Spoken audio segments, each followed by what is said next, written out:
기도하겠습니다. 하나님 감사합니다. 죽음을 이기시고 부활하신 예수님을 위해 예배드리는 귀한 이 시간, 예수님을 위해 찬양하며 기도할 수 있는 영광 주셔서 감사합니다. 또한 저희 모두를 하나님의 은혜 가운데 불러주시니 감사드립니다. 하나님, 이 나라를 위해 기도합니다. 부활의 능력으로 대한민국을 새롭게 하시고 지도자들에게 지혜와 양심을 더하시어 국민 모두가 진리를 따르며 서로 존중하는 공동체로 살아갈 수 있기를 원합니다. 세상의 고난 속에 있는 이들에게 희망을 주시고 질병과 외로운 고통 속에 있는 이들에게 위로와 회복을 허락하여 주시길 원합니다. 하나님, 어린 자녀들을 위해 기도합니다. 세상의 헛된 것들보다 모든 삶의 순간마다 예수님과 함께하는 기쁨을 누리게 하시고 어둠 속에서도 예수님의 빛을 따라갈 수 있는 믿음을 허락하여 주시길 바랍니다. 또한 하나님께서 주신 귀한 자녀들의 부모로서 저희 또한 하나님 앞에 떳떳한 부모의 사명을 다할 수 있도록 지혜를 허락하여 주시길 원합니다. 말씀을 전하시는 목사님을 위해 기도합니다. 목사님의 삶과 가정이 복되게 하시고 무거운 짐도 부활의 능력으로 기쁨되고 은혜 넘치길 원합니다. 예배 모든 순간 하나님 함께 하시어 능력을 더하여 주시고 하나님의 뜻이 전달되어 말씀 듣는 우리 모두의 평안과 위로가 되기를 원합니다. 화도 드림교회를 위해 기도합니다. 예수님의 사랑을 닮아 외로운 자들에게 따뜻한 손길과 위로되어 복음 전할 수 있고 부활의 기쁨과 평안을 나누는 하나님의 교회 되기를 원합니다.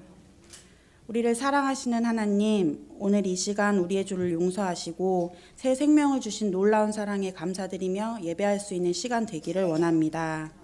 예수님과 함께 날마다 새롭게 살아가기를 간절히 소망하며 예수님 이름으로 기도드립니다. 아멘.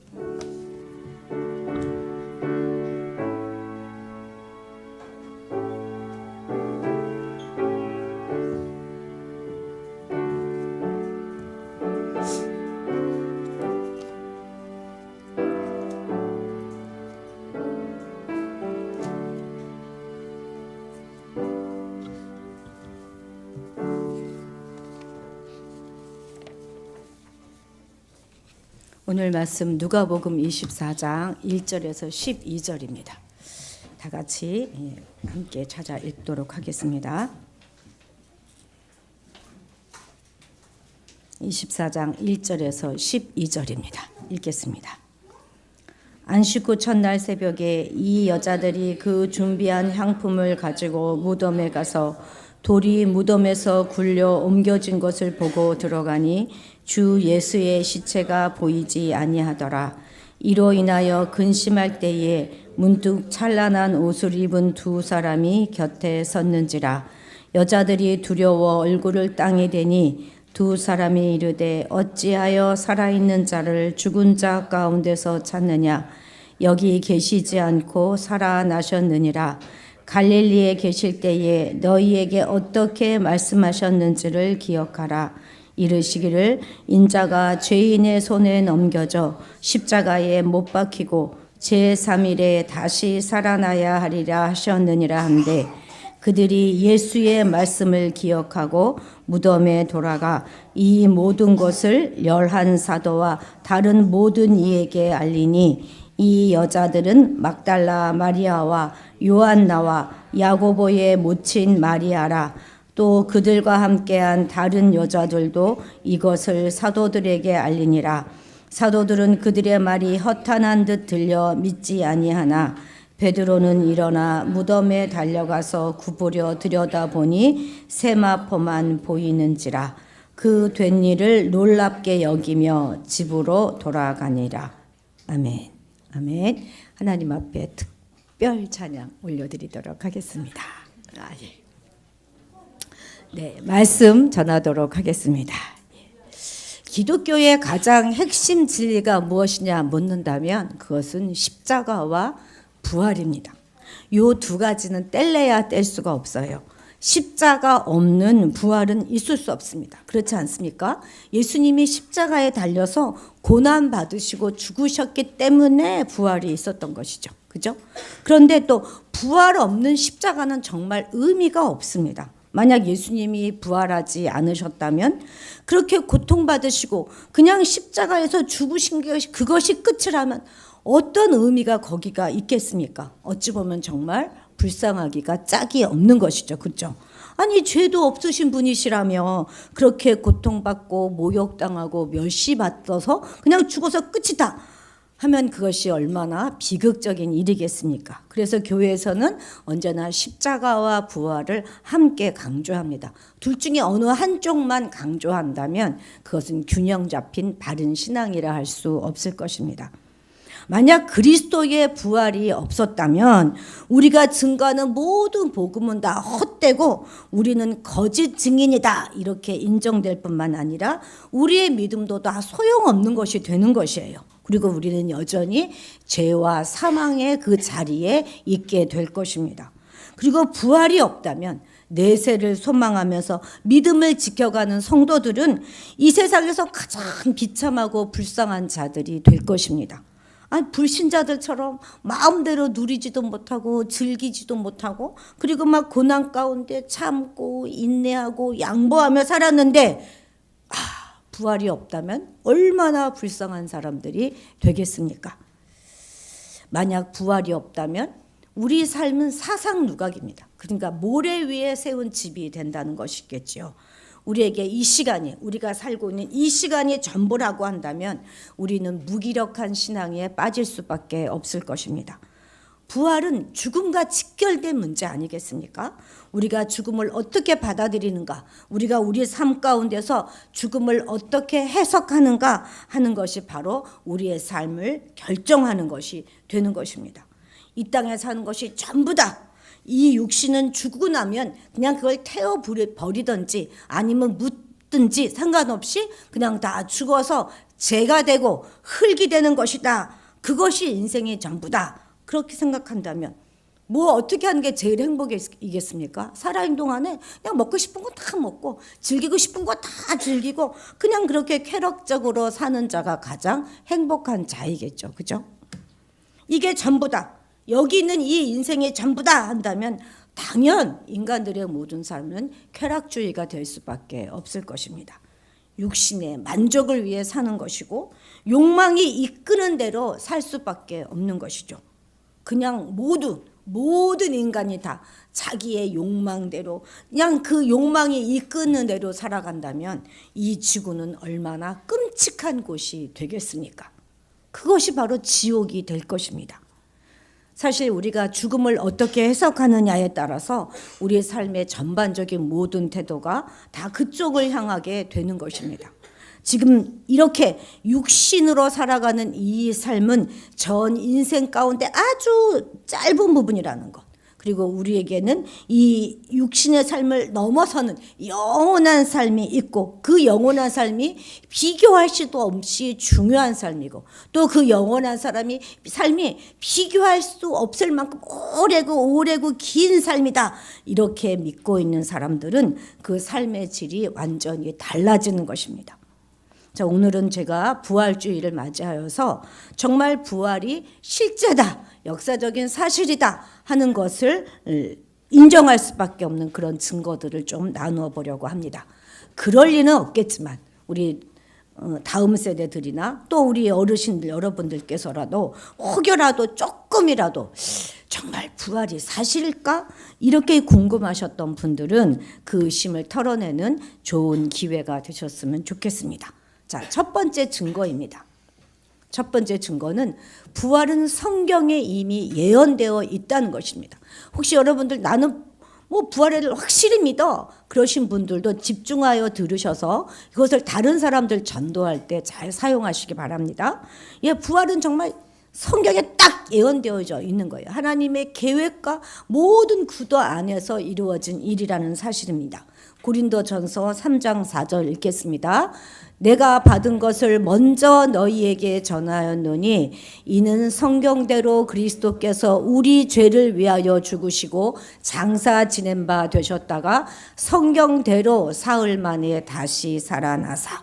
여기서 성경대로다 이렇게 하는 이 말은 구약 성경이 예언한 그대로라는 의미인 것입니다. 그러니까 이 말씀의 정확한 의미는 그리스도의 죽음과 부활은 그냥 돌발적으로 우연히 일어난 사건이 아니라 구약 성경에 이미 다 오래전부터 수천 년, 수백 년 전에 예언되어져 있던 그것이 그냥 그대로 성취된 것이다 하는 것입니다.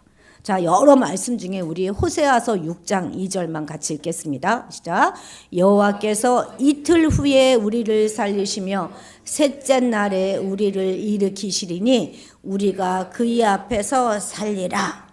이외에도 그리스도의 죽음과 부활에 대한 예언은요, 구약 성경에 수도 없이 많습니다. 특히 이사야 53장 같은 경우에는 그리스도의 순환과 죽음에 관하여 아주 사실적으로 묘사하고 있습니다. 그렇기 때문에 어떻다는 거예요? 그러니까 그리스도의 죽음과 부활은 틀림없는 사실이라는 것입니다. 또 하나님께서 하나님의 아들이시고 그리스도라 하는 것도 분명한 사실이라는 것입니다. 예수님의 죽음은 결코 우발적인 사건도 아니고 신화적인 사건도 아니고 그런 모든 것들을 다 날조해서 예수께서 그리스도가 아니고 메시아가 아니다 이렇게 호도하려고 하는 움직임이 수천 년 안에 계속 우리 역사 가운데는 있어 왔습니다.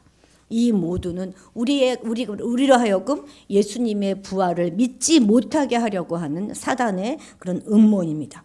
우리는 이 그리스도의 죽음과 부활 사건이 구약 성경에 예언되어져 있는 그대로 이루어진 명백한 사건이다 하는 것을 확신해야 하겠습니다. 그러니까 모든 것은 하나님의 계획대로 이루어진 것이라는 것이죠. 두 번째는요, 바로 그 부활 사건의 부활의 증인들이 명백히 존재한다는 것입니다. 교통사고가 나서 시비가 붙어도요, 증인이 딱 있으면 뭐 더 이상 할 말이 없는 거 아니겠습니까? 그래서 이렇게 오래전 사건도 막 현수 막 걸어서 증인을 찾습니다 이렇게 하는 것이 아니겠느냐고요. 자, 우리 고린도전서 15장 5절에서 8절 읽겠습니다.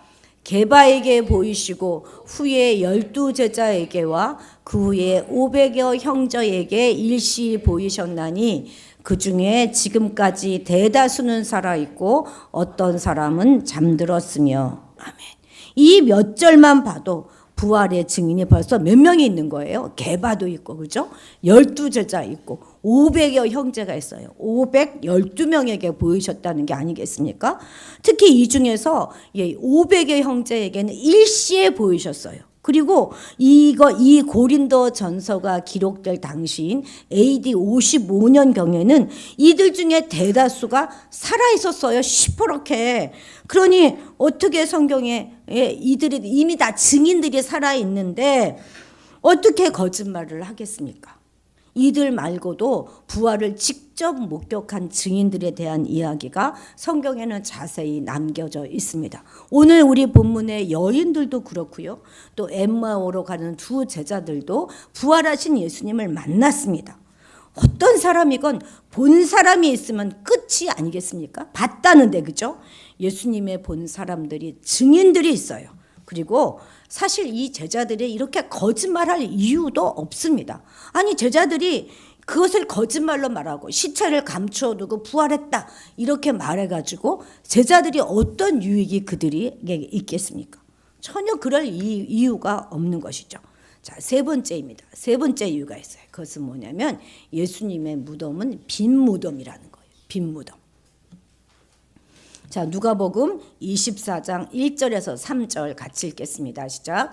안식 후 첫날 새벽에 여자들이 그 준비한 향품을 가지고 무덤에 가서 돌이 무덤에서 굴려져 옮겨진 것을 보고 들어가니 주 예수의 시체가 보이지 아니하더라. 시체가 없는 빈 무덤이었어요. 그렇습니다. 주님은 부활하셨기 때문에 그 무덤에는 그 시체가 없었어요. 대부분의 종교는요, 그 창시자들의 무덤을 거대하게 만듭니다. 그리고 막 성지화하고 자랑합니다. 가장 거대하면은 아마 이슬람교의 마호멧 그 사원일 것입니다. 이 사원은요, 무려 100만 명이 들어갈 정도로 크고 거대하다고 합니다. 그런데 아무리 그게 거대하다 할지라도 그곳에 있는 것은 시체일 뿐인 것입니다. 거대한 피라미드도 결국은 거대한 무덤 아닙니까? 결국 죽음을 찬양하고 기념하는 무덤인 것입니다. 그러나 반면에 예루살렘 성지에 가잖아요. 그러면 예수님이 묻혔던 그곳에 세워진 교회가 성묘교회예요. 성묘교회.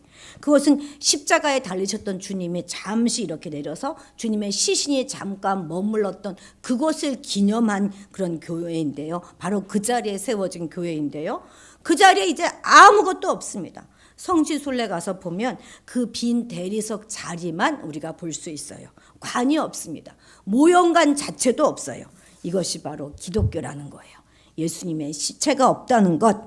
그것은요, 당시 그렇게 예수님을 죽이고 싶어 했던 종교 지도자들의 입을 통해서도 그대로 증명되어지고 있습니다. 마태복음 28장 13절 같이 읽겠습니다. 시작. 이르되 너희는 말하기를 그의 제자들이 밤에 와서 우리가 잘 때에 그를 도둑질하여 갔다고 하라. 아멘. 무슨 얘기입니까? 시체가 없어졌어요 라는 말에 대제사장이 지금 한 말이거든요. 정말로 시체가 없어졌기 때문에 빈 무덤이니까 그러니까 그의 제자들이 와서 밤에 도둑질했다 이렇게 말하라고 시킨 것이 아니겠습니까? 없으니까. 있으면 이렇게 거짓말하라고 말하지 않았겠죠? 그렇습니다. 우리 기독교는 빈 무덤을 자랑합니다. 예수님이 죽음을 이기고 다시 부활하셨기 때문이죠. 우리는 예수님의 빈 무덤을 바라보면서 우리 역시 부활할 것을 믿습니다. 그래서 우리가 부르는 모든 찬송가에는 부활과 영생에 대한 소망이 가득 차 있는 것이죠. 그래서 신앙인들은요, 장례식장에서도 곡하지 않습니다. 오히려 기쁨의 찬송을 부르는 것이죠. 죽는 것으로 끝이 아니라 이제는 영원한 세계로 이어지고 또 장차 부활할 것을 믿기 때문입니다. 죽음에 맞서 도전하는 종교, 그것이 바로 기독교인 것이죠. 네 번째는요, 부활의 증인이 있는데 그 첫 번째 증인이 여인들이었다는 거예요. 여인들. 또 이 부활의 첫 증인이 여인이었다 하는 것도 놀라운 것입니다. 누가 했지요? 막달라 마리아, 또 요한나, 그리고 야고보의 모친 마리아. 이 세 사람은 예수님이 십자가에 달려서 돌아가셨을 그때도 가장 가까이에서 지켜보았던 여인들입니다. 제자들은 예수님을 부인하고 무서워서 다 도망가 버렸지만 예수님의 마지막을 지켰던 여인들이 이 여인들입니다. 이들 중에 한 여인, 특히 막달라 마리아는요, 7 귀신이 들렸던 여인이었어요. 그래서 그의 말을 사람들이 믿기도 그렇게 쉽지 않은 그런 인물입니다. 그런데 이 여인들이 부활하신 주님의 첫 번째 증인이 되었다는 것입니다. 만약 예수님의 부활이 꾸며낸 거짓말이라면 이 성경의 목격자들 역시도 거짓으로 꾸며낸 인물들이겠죠? 그러면 좀 이상하지 않습니까? 어차피 거짓으로 꾸며낼 것이라면 좀 더 그럴듯하고 신뢰를 줄 만한 사람으로 세워야 하지 않겠습니까? 당시 여자는요, 증인으로서 존재 가치가 없었습니다. 여자의 인권이 전혀 보장받지 못했던 시대였어요. 사람의 수를 셀 때도 여자는 세지 않습니다. 여기 몇 명 있어요? 몇 명 없어요. 유대식으로 한다면. 그런데 만약 거짓으로 증인을 만들어낼 것이라면 최소한 남자를 세워야 되지 않겠습니까? 그런데도 불구하고 사복음서 기자는요, 모두 다 첫 부활의 증인으로 여인을 기록하고 있다는 거예요. 이들이 같은 자리에서 의논하고 쓰지도 않았습니다. 다 살았던 그런 시대가 달라요. 연도가 다 다릅니다. 근데 왜 그렇게 적었을까요? 그것이 사실이기 때문에 그렇게 기록했다는 것입니다.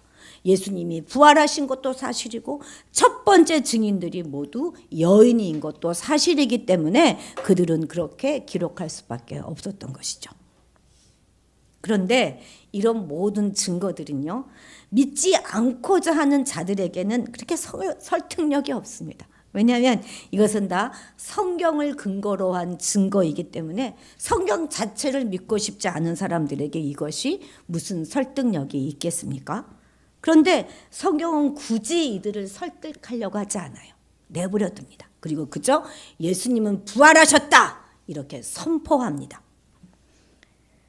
빌레그리안 목사님은 이런 말을 하셨어요. 예수께서 죽음에서 사셨다 하는 증거가 황제 시저가 있었다는 증거나 알렉산더가 30살에 죽었다는 증거보다 더 많다.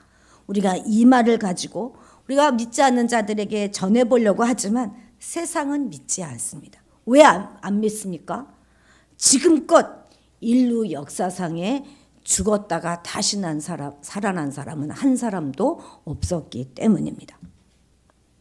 그런데요, 지금 이 증거보다 더 확실하고 우리가 부인하지 못하는 증거가 있습니다. 그 누구도 부인할 수 없는 증거가 있단 말이죠. 예수님의 부활의 가장 강력한 근거 중에 하나는 바로 이것입니다. 예수님의 제자들이 변화되었다는 사실입니다.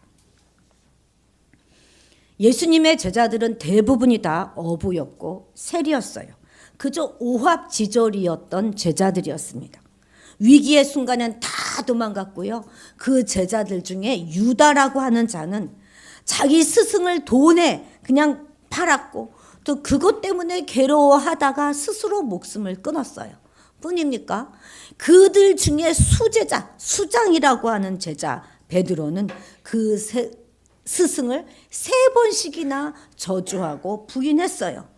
그들의 교주는요, 가장 무기력하게 죽은 아주 실패한 운동입니다. 그것도 가장 비참하고 당시에 저주의 나무다 이렇게 생각했던 십자가에 달려 돌아가셨어요. 그럼 이제 끝난 것 아닙니까? 이건 완전히 실패한 거죠, 그죠?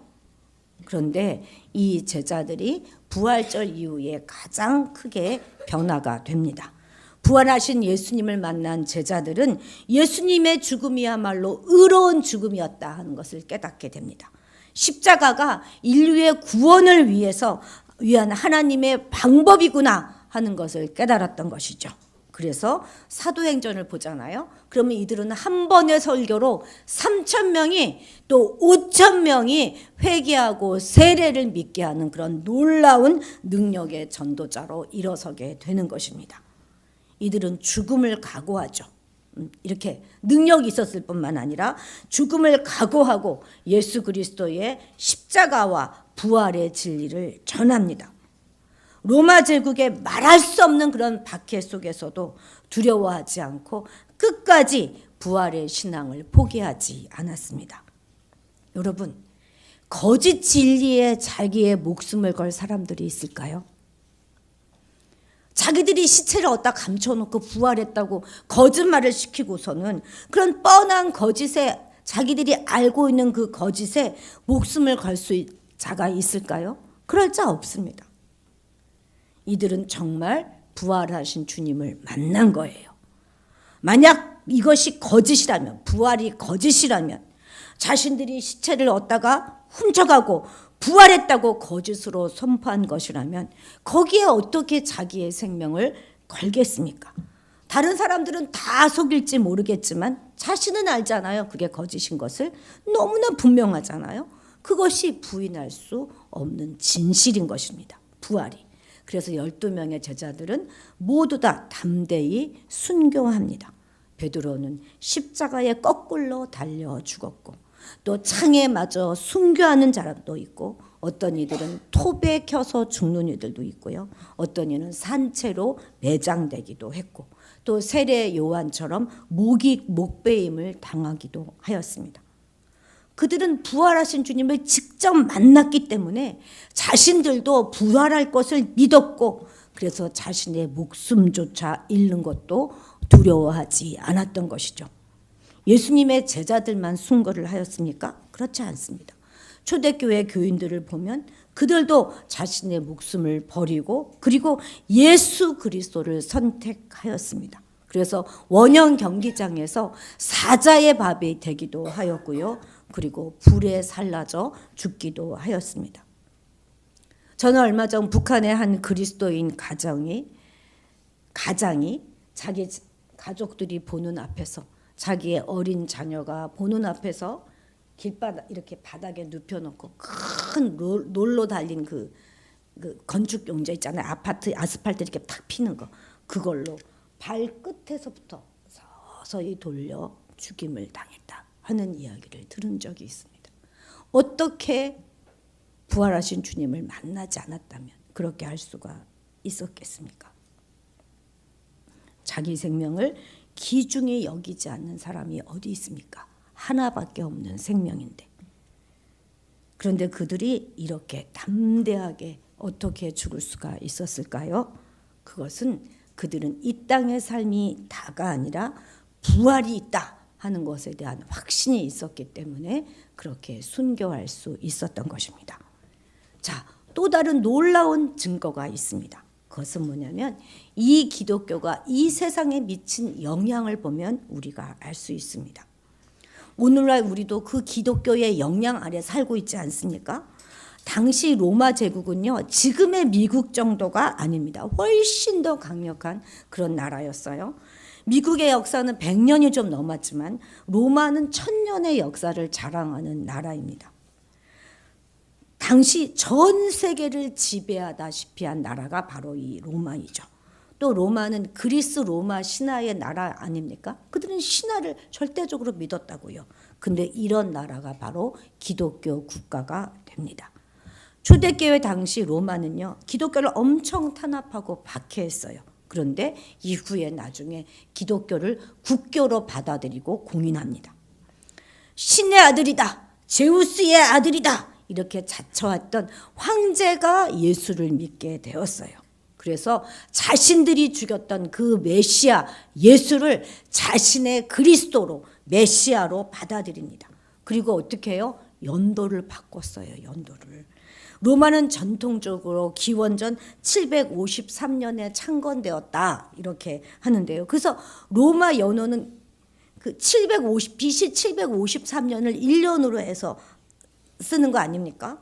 그리고 그 연도가 1000년 이상을 사용해 왔어요. 우리나라는 연호가 뭐죠? 그 연도를 어떻게 쓰죠? 단기 몇 년 이렇게 쓰잖아요.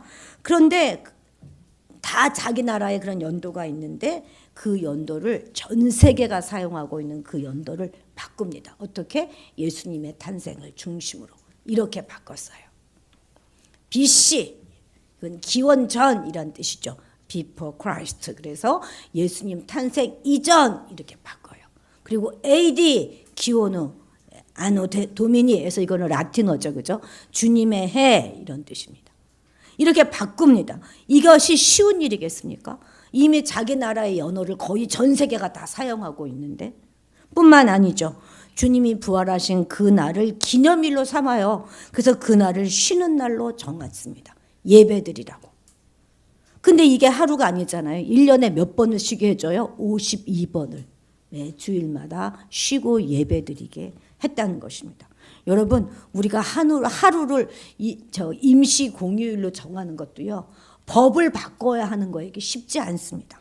그런데 이렇게 52주를 모두 쉬게 하고 그리고 그것을 전 세계인이 사용하도록 하고 있는 것입니다. 오늘날은 불교 국가든 이슬람 국가든 다 이런 걸 사용해요.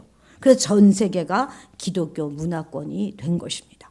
부인할래야 부인할 수 없는 역사적인 사실이다 하는 걸 우리는 다시 한번 깨달아야 하겠습니다. 그랬습니다.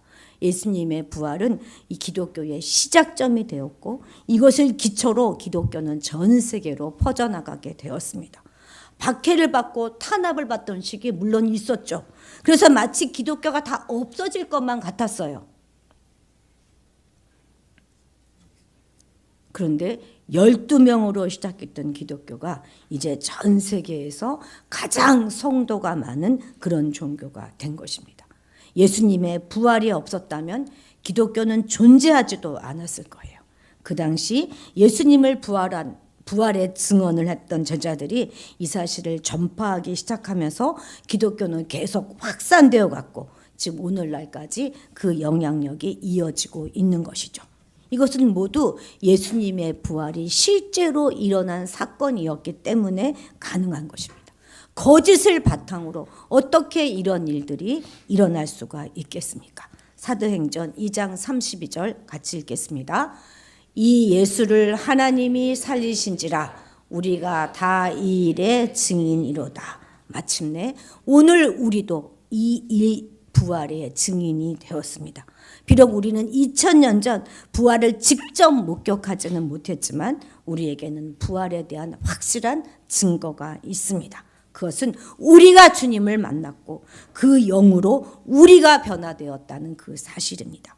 예수님의 만남을 통해서 변화된 제자들이 그 부활의 증인이 되었듯이 지금 이 자리에서 부활의 삶을 살아가는 우리 모든 그리스도인들이 바로 부활의 역사적인 증거가 되는 것입니다. 그래서 우리는 담대히 주님의 십자가와 부활을 전할 수 있는 것이죠. 더 이상 부활이 사실인가 아닌가 하는 것으로 마음 쓰지 마시기 바랍니다. 부활은 그 누구도 부정할 수 없는 진실입니다. 이제 우리는 부활의 진위에 마음을 쓸 것이 아니라 우리에게 마침내 주어질 그 부활 생명을 가지고 씩씩하게 이 세상을 살아가면 되는 것입니다. 그래서 우리의 삶의 전 영역 가운데 부활의 역사가 일어나야 하는 거예요. 우리의 모든 죽었던 부분들이 예수의 영으로 다시 살아나고 내 자아가 죽고 주님의 새 생명으로 다시 살아나야 하는 것입니다. 그리고 그 부활 생명을 우리가 어떻게 전하고 전파할 것인가, 그것을 더욱더 몰두하는 우리가 되어야 하겠습니다. 같이 기도하시겠습니다. 죽음의 권세 이기시고 부활하신 주님을 찬양합니다. 사단은 거짓질로 주님의 부활을 믿지 못하도록 방해하지만 부활만큼 확실한 진리는 없음을 우리는 믿음으로 고백합니다. 나는 부활이요 생명이니 나를 믿는 자는 죽어도 살겠고 무릇 믿는 자들은 살아서 영원히 죽지 아니하리라 하신 이 말씀을 흔들림 없이 믿을 수 있게 하시고 주님의 부활의 영으로 인해 우리의 삶의 모든 영역들이 살아날 수 있게 도와주옵소서. 우리가 살아날 뿐만 아니라 나를 살리신 그 부활의 생명을 만나는 모든 이들에게 전하고 선포하며 죽어가는 많은 이들을 살려내는 생명 있는 성도가 되게 도와주옵소서. 감사드리며 예수님의 이름으로 기도드렸습니다. 아멘. 우리 성찬